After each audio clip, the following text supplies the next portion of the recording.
Oke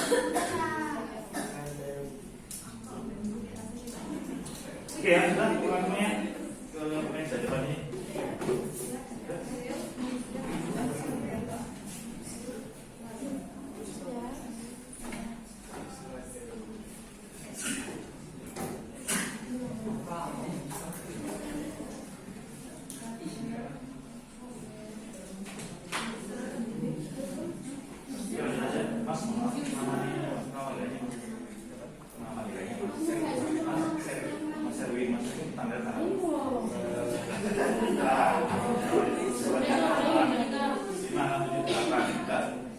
Nomor 1 single.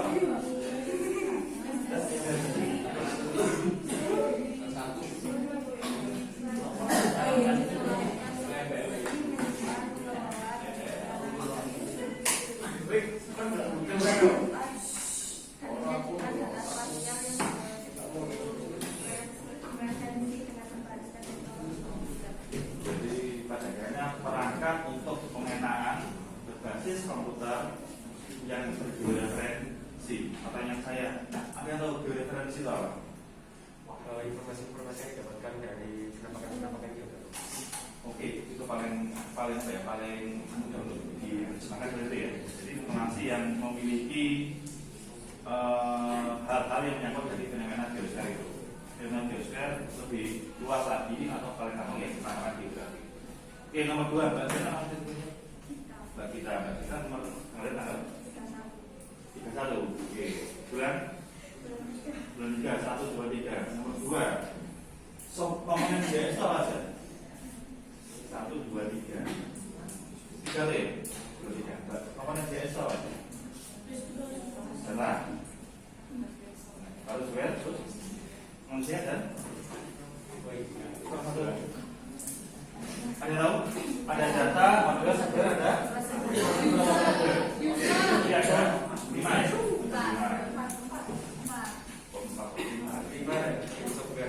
hardware, software, data, manusia, metode atau jadi nggak masalah, mau juga cepat juga oke lah. Tapi sekarang sudah ada 5 ya. Metodenya di sini.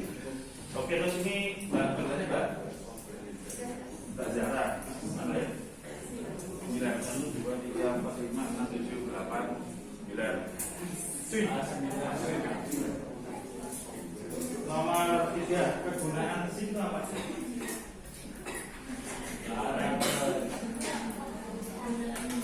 Bangunan, sebenarnya.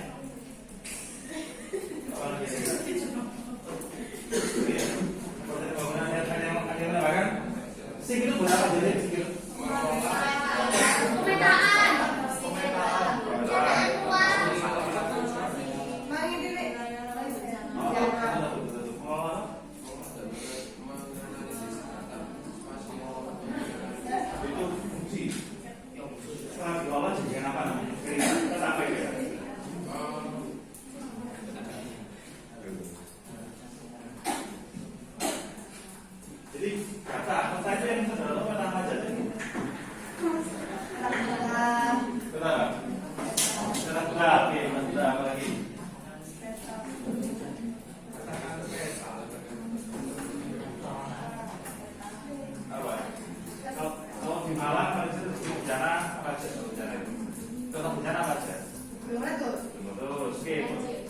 Oke, peta kerawanan gunung untuk peta daerah evakuasi korban dari gunung. Terus peta lokasi rawan banjir, itu fungsi GIS paling matang. Jadi ada tata ruang, kira-kira kita yang paling mudah kebencanaan aja yang kita mau nggak mau pasti akan terjadi hampir tiap tahun dan terpola. Oke, dan terakhir data spasial. Kita akan bahas setelah ini ya, data spasial. Ini mungkin cuma setengah jam saja. Nanti kita jam 8 sampai jam berapa ini kita? 8.15 ya? Oke, 8.15. Oke. Tolong semuanya melihat ke slide. Di sini ada data yang sifatnya dia sangat tertulis ya. Data tertulis, data tabular yang isinya angka dan apa itu kira-kira? Angka dan huruf. Kalau ini gimana? Namanya data tekstual atau data atribut. Jadi data yang berisi angka, huruf, yang isinya informasi mengenai suatu fenomena geografis dinamakan data tekstual. Sedangkan data yang ini yang berisi peta 3 dimensi mengenai suatu pulau, nanti akan buat semacam ini juga. Ini dinamakan data spasial. Jadi data spasial adalah data yang menggambarkan bukan hanya permukaan, tapi ada permukaan, ada permukaan. Jadi kalau sekarang itu gini, fokus pemetaan saat ini yang terjadi di lapangan itu tidak hanya permukaan saja, tapi di bawahnya juga. Misalnya apa di permukaan itu? Ada bisa menggambarkan? Bawah laut itu dipetakan juga. Ada yang namanya batimetri, dia memetakan bawah laut itu ada. Jadi ya permukaan dan di bawahnya ya, begitu ya, semacam itu juga. Dan di sini visualization world of thousand word, dia menggambarkan dari berbagai ribuan data di data spasial ini. Kalau dari tekstual dia susah untuk diinterpretasi atau interpretasi. Ada yang tahu interpretasi itu apa? Pengertian. Betul. Ada yang lain? Kenapa kan? Kita menginterpretasi peta, ada peta dan interpretasi. Di peta itu apa kan? Diartikan. Ada lain? Dideskripsikan. Ada yang lain? Di analisis itu proses setelah diinterpretasi. Itu dalam dia masuk juga. Oke, nggak apa, ada digambarkan, dideskripsikan, diartikan juga, atau dipahami. Orang menginterpretasi peta ya dia berhasil memahami makna dari peta tersebut. Itu berjalan ya. Kemudian kita cepat saja. Nah, hampir 80% data di seluruh dunia itu merupakan data yang bisa dispasialkan atau data tersebut mengandung yang namanya lokasi atau titik atau tempat, dan itu bisa dipetakan karena pemetaan itu ialah data yang mengandung yang namanya lokasi, titik ataupun tempat. Di sini yang menjadi fokus kita ya, itu spasial. Next. Ini bedanya dengan ilmu yang lain. Jadi gini, orang saat berbicara mengenai SIG atau sistem informasi geografis itu pasti tidak hanya orang geografi saja. Kalau mereka di sini masuk di IPS ya, geografi kan masuk di dalam cabang dari IPS tersebut ya. Itu dia tidak hanya di IPS saja, tidak hanya di geografi saja, tapi juga dia masuk di SI atau sistem informasi, masuk di fakultas teknik, dia masuk di arsitektur, dia juga bisa masuk di sipil, dia masuk di perencanaan wilayah dan kota, dia juga masuk di manajemen. Dan ini yang membedakan kita dalam arti orang-orang geografi seperti kita sekarang, orang yang mempelajari geografi, itu ada dua hal. Yang pertama dia berupa non spasial, dan data berupa spasial. Non spasial itu data yang aktif saja, atau data yang dia berisi mengenai tulisan, huruf dan angka tadi, yang kalau isi itu interpreted, tidak mudah untuk diinterpretasikan. Ini juga ada data yang sebenarnya dia spasial. Di spasial dia muncul juga. Ada yang non geografi. Non geografi masih ada data yang masih tingkat detailnya paling detail. Jadi kayak orang arsitek dia menggambar benang rumah.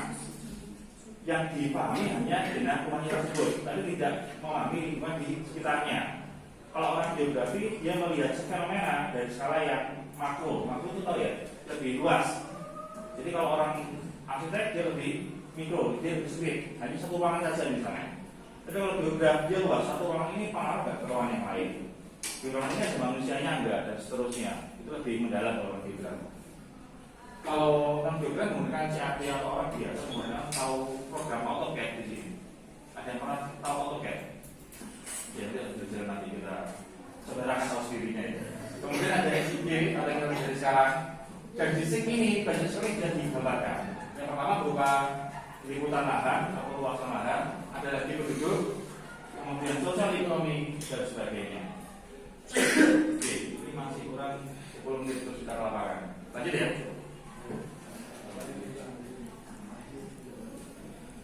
Ini pengertian yang coba untuk kami sajikan secara gamblang dan paling mudah.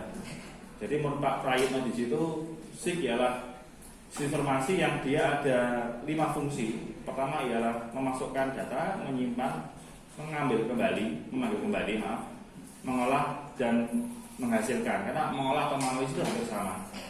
Yang bereferensi geografis atau mengandung unsur dalam hal ini ialah tempat, lokasi atau titik koordinat di situ. Kemudian yang diambil untuk mendukung keputusan dalam perencanaan dan pengelolaan penggunaan lahan, sumber daya alam lingkungan, transportasi, fasilitas kota dan pelayanan umum dan serta lainnya.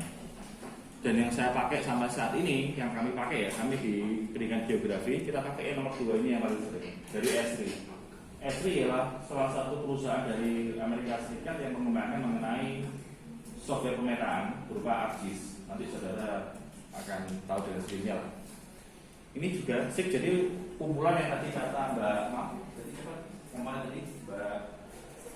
Mbak Zahra tadi ada di sini. Ada yang berupa dari hardware keras, ada yang lunak, ada data, ada manusia. Tambahan tadi ada metode atau prosedurnya di situ. Yang dilaksanakan untuk memperoleh, menyimpan, diambil ya, terus disimpan, di updating yang paling baru, dimanipulasi lah. Karena manipulasi ini sering menjadi makna yang ambigu itu apa ya? Kemana ganda. Jadi manipulasi di sini tidak berarti kalau kita memanipulasi data bukan, tapi menyesuaikan data dengan kondisi yang saat ini. Di peta saudara di perantau gunung ya, pernah mengikuti jalan di gunung sampai ke selesai nggak? Ya. Nah, itu kan belum cocok dengan yang existing ya. Saya pernah pakai sepeda motor ke gunung ini bisa lewat jalan A, menempuh sana kok jalannya makadam, loh ini kok jalannya buntu. Masa saya harusnya masuk sungai dulu kan nggak mungkin loh. Di gunung misalnya lurus gitu aja. Tapi kalau misalnya di jalan daerah Malang Selatan loh, kok sungai? Itu yang dimaksud dengan memanipulasi. Jadi data tersebut harus dibuat peta yang sebenarnya. Kita nggak bisa percaya sepenuhnya dengan namanya Google Earth. Tapi kita harus ke lapangan. Kita apa yang namanya fungsi memvalidasi, memvalidasi data yang data yang sudah bisa tahu, data yang ada di dalam lapangan. Itu yang manipulasi ini. Ada menganalisis dan menampilkan semua bentuk informasi yang berreferensi geografis. Paling gampang saudara membahas mengenai ini cuma sederhana. Dia ada koordinat. Selesai. Referensi geografis jadi yang koordinat selesai. Karena koordinat dia menggambarkan titik, lokasi ataupun tempat. Koordinat yang sudah tahu seperti apa? Bintang selatan, bintang utara, ujung barat. Ada yang lain?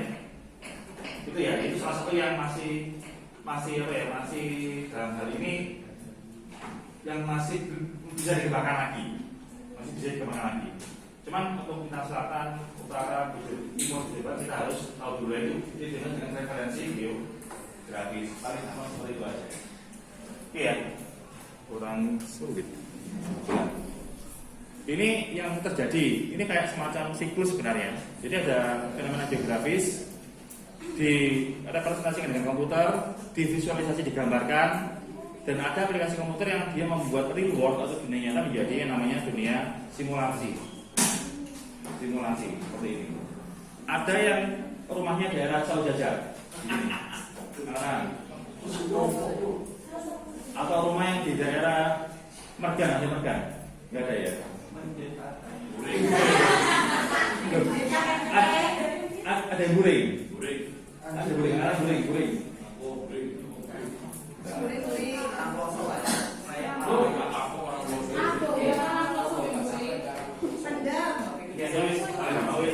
Rumah yang kadang-kadang kena banjir nggak? Daerah mana, Mbak? Apa? Udringo. Oh, Probolinggo. Kadang-kadang kena banjir ya. Nah, itu tahun berapa? Tahun 2002 itu masih terjadi. 2002 ada? Enggak. Belum ya mungkin ya.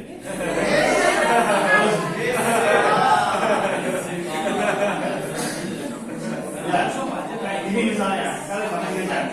Saya melakukan pelatihan di daerah Blimbing, itu Blimbing ya. Blimbing itu yang punya Blimbing ini. Dia di daerah sana ada rumah namanya Ringin Asri. Sebelum rumah Ringin Asri ada saluran irigasi. Irigasi itu jangan dimaknai sebagai saluran dia harus masuk ke sawah, bukan ya. Selokan itu masuk saluran irigasi sebenarnya. Nah, saluran irigasi itu tertutup oleh yang namanya bambu. bambu-bambu yang dibuat pengrajin. Dia tertutup oleh bambu tersebut sehingga menimbulkan yang namanya banjir. Nah, di restoran itu pernah banjir di hampir menutup semua restoran kecuali pohonnya. Kita awal tahun 2000-an. Dan di sini kita lihat banjirnya, orang pasti ngomong ini banjir karena banyak sampah, orang banjir karena sedimentasi. Ternyata tidak. Banjir terjadi ya karena sumbatan di dalam irigasi tersebut yang disebabkan oleh bambu yang dia menyumbat itu. Dan saat semacam itu dilihat, oh ini anaknya di sini, kita tarik, kita singkirkan bambunya, lancar lagi. Cuma dampaknya sangat luas dan nggak bisa dihitung berapa luasannya. Jadi hal semacam ini dipetakan menggunakan namanya GIS. Jadi reward yang saat ini dia sekarang sudah tidak banjir, tapi dulu banjir.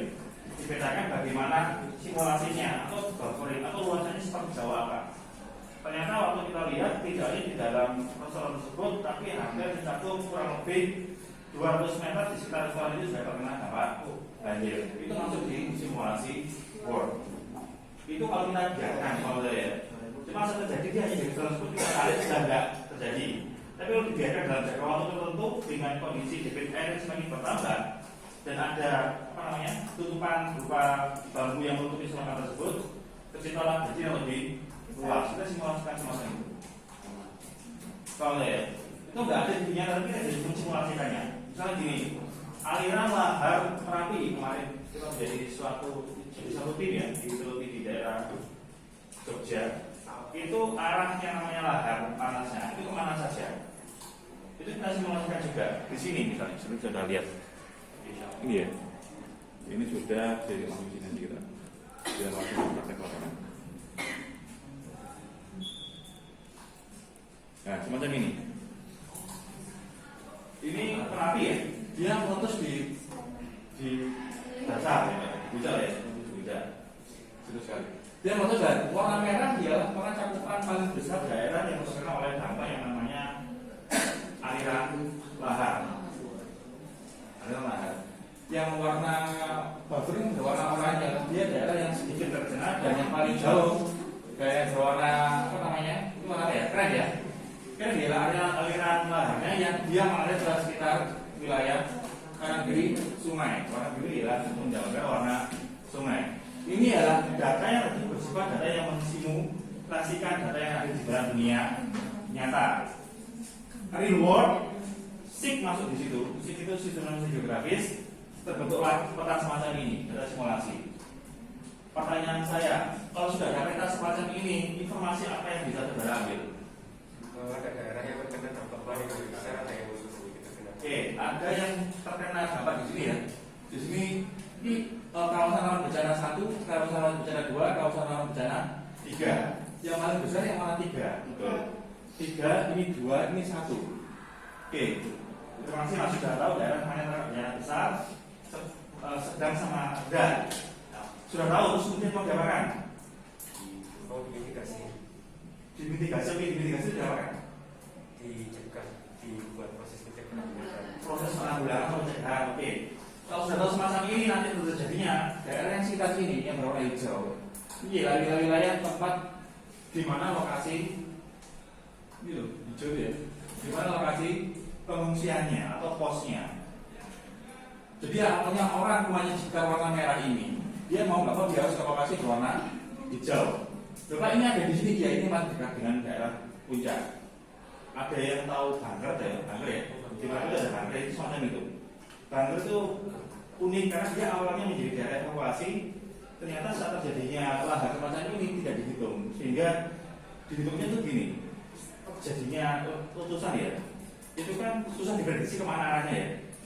Yang pengaruh ada arah mata angin mengaruh, kecepatan angin juga mengaruh, terus kondisi udara di sekitar juga sangat berpengaruh. Dia ini Bangker misalnya, dia melewati atasnya.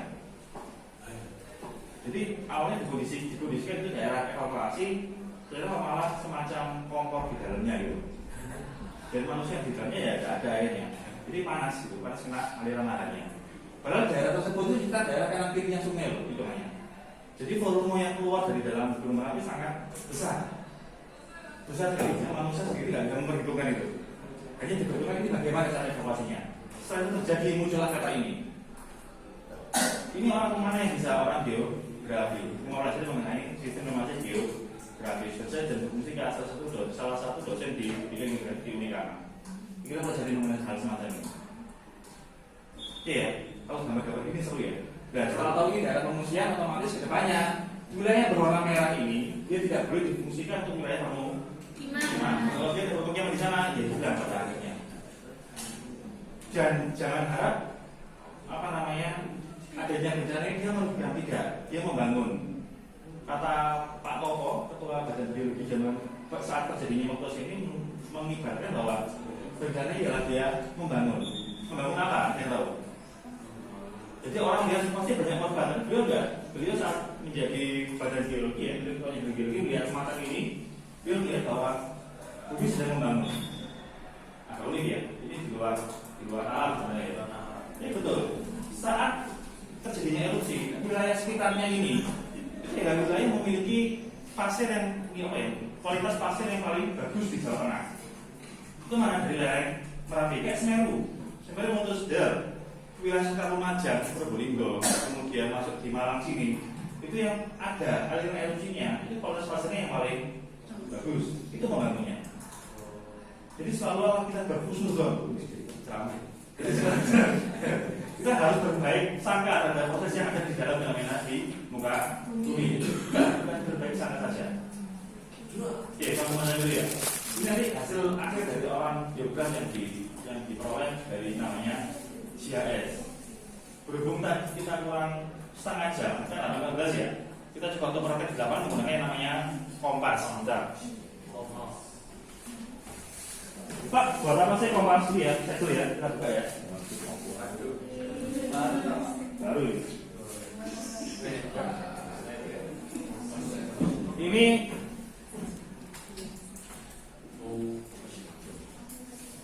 oke, saya tarik dari sini ya. Jadi saat di lapangan ini, kan saudara punya HP semua ya? Punya HP dong? Ada GPS-nya ada HP? Nggak usah jelaskan saya, bisa ya? GPS ya? GPS itu kalau orang yang di tim SAR atau militer yang untuk menguasai medan, bukan menguasai ya, memahami mengenai medan, itu hanya berfungsi sebagai validasi. Yang apa itu ini yang paling pertama, kompas, gede. Perang medan ini. Perang. Apa sekarang? SMP. Apa itu? Tanpa kebetulan yang Maha Esa. Kemudian lupa. Ya itulah apa si SMP ada namanya navigasi. Kalau di pramuka navigasi. Cuma nggak semuanya yang memahami ini. Jadi kita akan coba untuk mereview kembali mengenai dari kompas gede.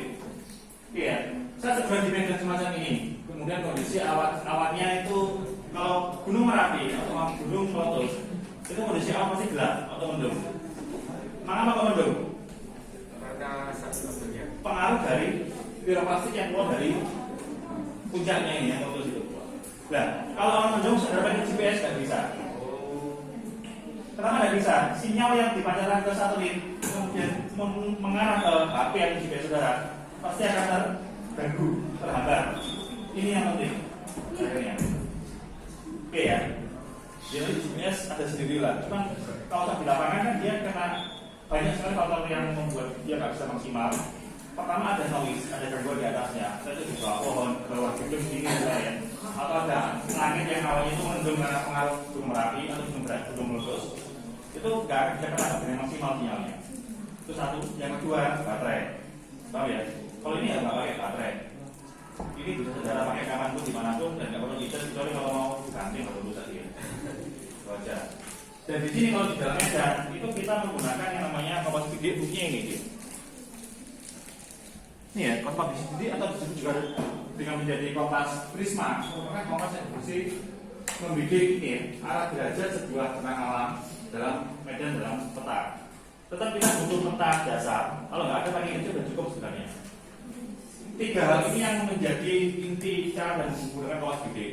Ada yang memberi objek, ada yang sudah di medan sehingga didapatkan bisa dengan sudut antara sudut di sini dengan sudut arah utara. Jadi kalau di sini kan ada yang namanya utara ya, dia berwarna hijau ini. Ada yang namanya sudut azimut. Sudut azimut ialah sudut yang didapatkan dari arah utara itu berapa derajat. Kemudian untuk memberikan mencari objek ketika sudah diketahui sudut dari arah utara atau azimut dengan cara melihat peta. Dan terakhir memiliki sebuah objek dan menentukan posisi objek tersebut pada peta bisa mengetahui posisi kita di lapangan dan di peta sehingga memudahkan kita untuk navigasi. Kalau ada peta dasar sebenarnya, tapi kalau ada peta dasar pun bisa. Bagaimana kita paham mengenai titik azimut mana yang akan kita bidik. Dengan baca, banyak 5 menit terus kita ke lapangan. Oke, ada banyak sekali bagiannya ya. Itu yang pertama, kawat bidik yang ada di tengah sini. Ini kawat bidik ya, tengahnya sini. Kemudian ada jarum kompas, ini ada jarum kompas juga yang berwarna metalik ini. Kemudian ada skala sudut kompas, ada skalanya. Kemudian ada peraputannya yang di tengah ini, ada jarum peraputannya di tengah sini. Kemudian ada lensanya, lensa di sini. Dan ini adalah berupa celah bidik. Ini pengait jempol, ini penggaris. Bidiknya ini. Ya, kita baru dari mata kita. Kita harus melihat di sini derajatnya dan kemana arahnya. Ya,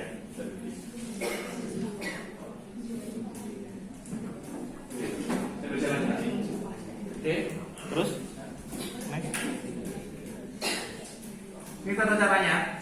Jadi ini dibuka dulu. Ini komanya nanti ya, dipegang aja sudah dibagi 1, 2, 3, 4-nya ini ya.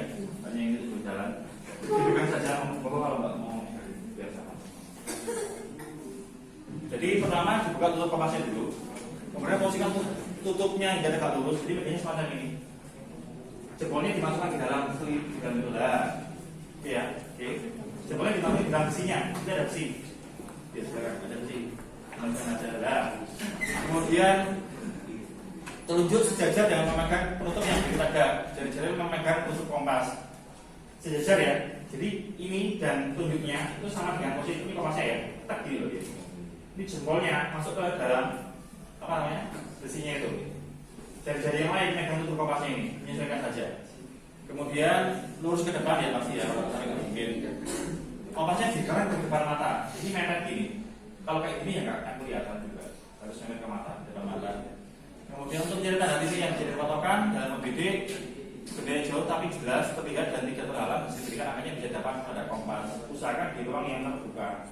Atau saudara kalau di lapangan atau di medan itu carilah lokasi-lokasi yang dia memiliki penampakan-penampakan yang khas. Misalnya kalau di dalam ada yang suka naik gunung di sini atau ada yang pernah naik gunung belum ya? Dia naik gunung ke Batu itu kan naik gunung ya? Ke Bromo gitu. Nah, itu cari penampakan yang dominan, penampakan yang dia memiliki ciri khas khusus di dalam wilayah tersebut. Kemudian setelah itu ada angka gitu ya, kan ada 2 angka ya, ada angka yang atas sama angka yang bawah ya.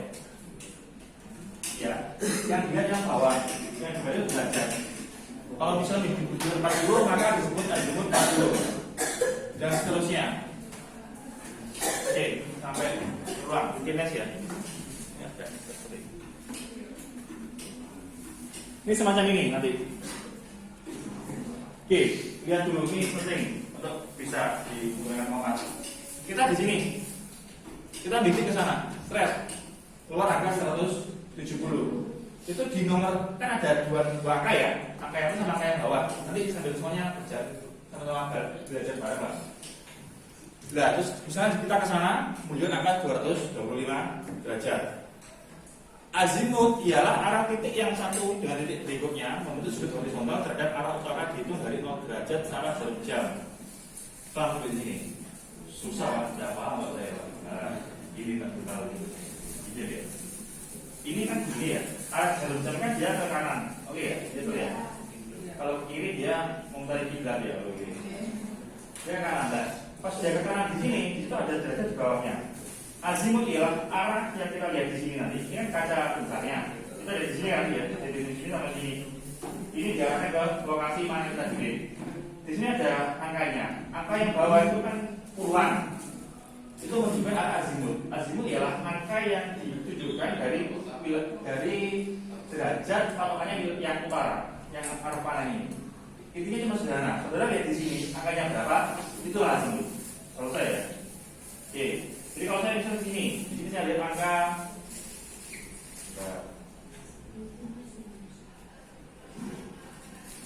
Ini 150.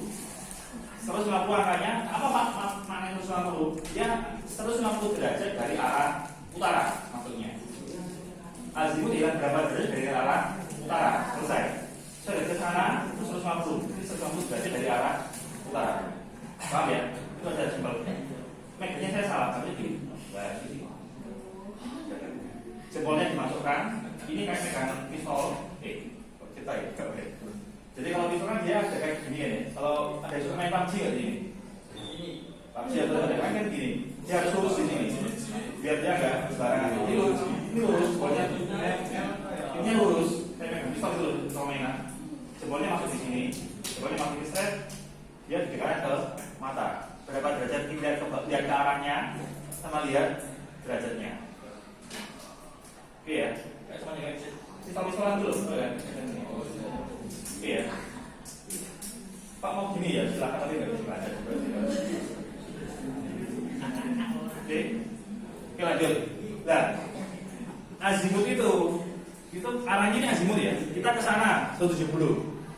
Terus kita mau kembali ke sini, gimana caranya? Itu dinamakan back azimut. Azimut yang dikembalikan. Di sini dilihat.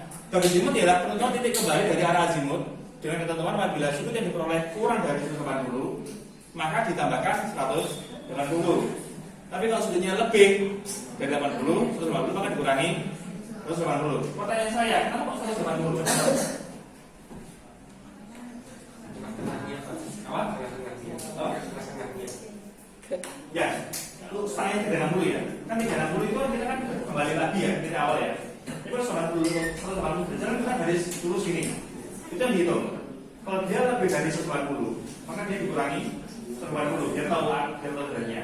Tapi kalau dia kurang dari yang 180, dia ditambah 180. Itu kan back azimut. Back azimut fungsinya setelah kita dari sini ke sini, kita tahu, Pak, saya mau tahu arah saya utama di mana. Ditarik aja ini. Ini kalau ini 225, sini kita memilih berapa derajat? Dari sini ke sini 225. Ya, sudah ya. Oke, kita ke sana. Dari sini. Dari sini ke sini kita bidiknya berapa derajat? 45. 45 dari mana?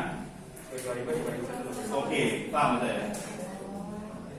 Dari sini saya bidik ke sana. Saya bidik ke kaca itu ya. Saya ke kaca itu 225 misalnya.